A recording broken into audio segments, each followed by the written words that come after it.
হয়েছে তোমাকে এত গোল মিটিং? তার মানে গোল মিটিং মানে কালকে যে মানুষটা কামে লাগাইছিলাম, হ্যাঁ, তো মানুষটা তো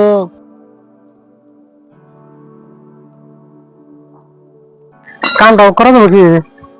কামটা আমার মধ্যে ঠিকাদারের কাছে শোনা লাগবো।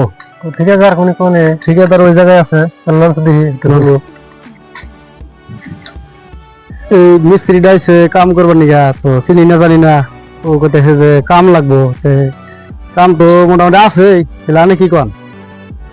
কাম তো এমনি আছে, কিন্তু একবার কে ছিল কি মাছ ছিল কি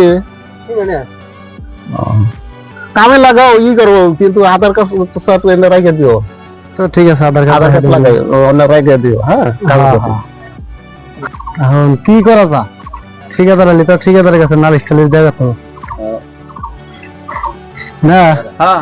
কি হয়েছে তোমাকে এত গোল মিটিং? তার মানে গোল মিটিং মানে কালকে যে মানুষটা কামে লাগাইছিলাম, হ্যাঁ, তো মানুষটা তো কাম তো করেই নাই। রাত্রে মানে ঘুমসুম পাইরা সকালে আমরা কেউ জানি না, দুইটা মোবাইল নিয়ে গেছে আর কি। মানুষটার কাগজপাতি রাখছিল? না না, কাগজপত্র রাখা নাই। এইটাই তো ভুল করছো তোমরা। আমি তোমাকে তো কইছিলাম যে কাগজপাতি রাখো। কাগজপত্র দেওয়ার কি মনে নাই, ওই জন্য রাখারই নাই। এখন কিভাবে ধরবা? মোবাইল তো নিছেই। মোবাইল তো নিচে, এখন তার কিছু করার নাই।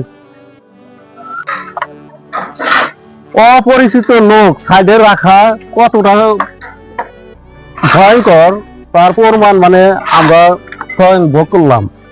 তো দর্শক ভাইয়ের কথা হইলো, অপরিচিত লোক কাগজপাতি ছাড়া সাইডে কখনো রাখবেন না। এটাই হইলো মানে অনুরোধ আপনাদের। তো ফাইনালি দর্শক ভাইরা, আমরা একটা ছোট্ট একটা শিক্ষণীয় ভিডিও করলাম আর আনন্দ দেওয়ার জন্য। তো ভিডিওটা কিরকম হয়েছে, অল্প এর মধ্যে ভুল সুল হতে পারে।